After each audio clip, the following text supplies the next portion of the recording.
एक वक्त था जब महात्मा गांधी 1915 में भारत आते हैं साउथ अफ्रीका से और पूरे भारत को बदल देते हैं।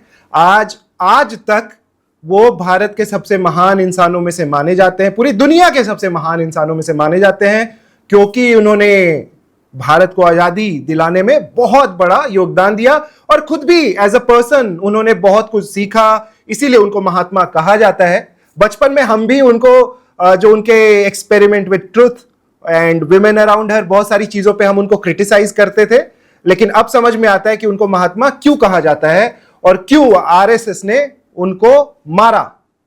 तो आप इस चीज को थोड़ा समझाइए। How was the moment, you were there, बहुत कम लोग थे जब अभिजीत दीपके आए। अगर मैं आपसे पूछूं कि is Abhijeet Deepke is the Mahatma Gandhi of Gen Z, आप कैसे इसको कंपेयर करेंगे?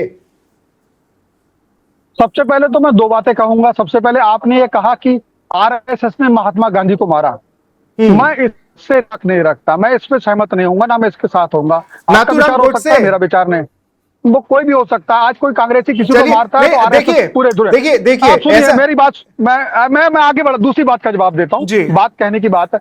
अब आती है, आपने कहा कि अभिजीत दीपके क्या दूसरे महात्मा गांधी होंगे? बहुत जल्दबाजी होगी, क्योंकि अभिजीत दीपके अभी है, बहुत बढ़िया मुद्दा उठाया है, लेकिन अभिजीत दीपके से पहले हमने अन्ना हजारे को देखा है, जो ना सिर्फ उन्होंने एक दिन की लड़ाई नहीं लड़ी है। अगर अन्ना हजारे के जीवन पे आप जाएं, वो भी गांधीवादी हैं। उन्होंने आरटीआई के जरिए, अपने तमाम आंदोलन के जरिए महाराष्ट्र में गरीब तबके को बहुत बार न्याय दिलाया, सरकार की नाक में दम कर दी, सरकार को घुटनों पे आना पड़ा, जवाब देना पड़ा, लोगों को न्याय देना पड़ा। ऐसे लोगों को भी अभी महात्मा गांधी बनने में बहुत चीज है। ये मैं कह सकता हूं, अभिजीत जो दीपके हैं वो नए जमाने के एक नेता है, एक ऐसे लीडर है जो लोगों को जगा सकते हैं। उनमें हमको होप दिखती है, हमें उनमें एक क्षमता दिखी कि वो बहुत सारे युवाओं का नेतृत्व अभी तक ढंग से कर रहे हैं। अभी तक उन्होंने नेतृत्व ऐसा किया है कि युवा भड़का नहीं है।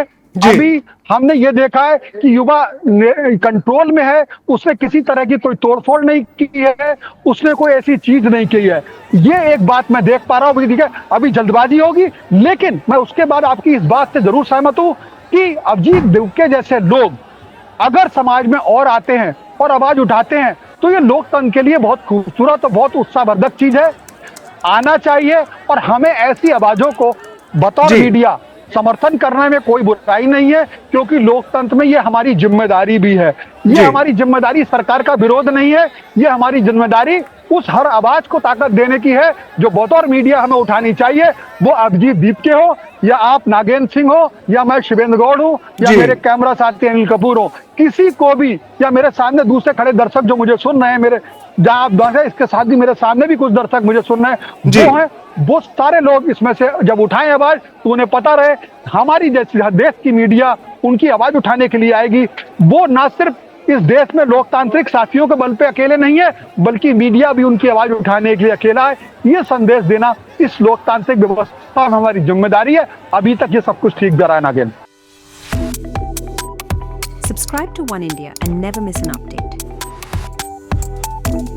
Download the One India app now.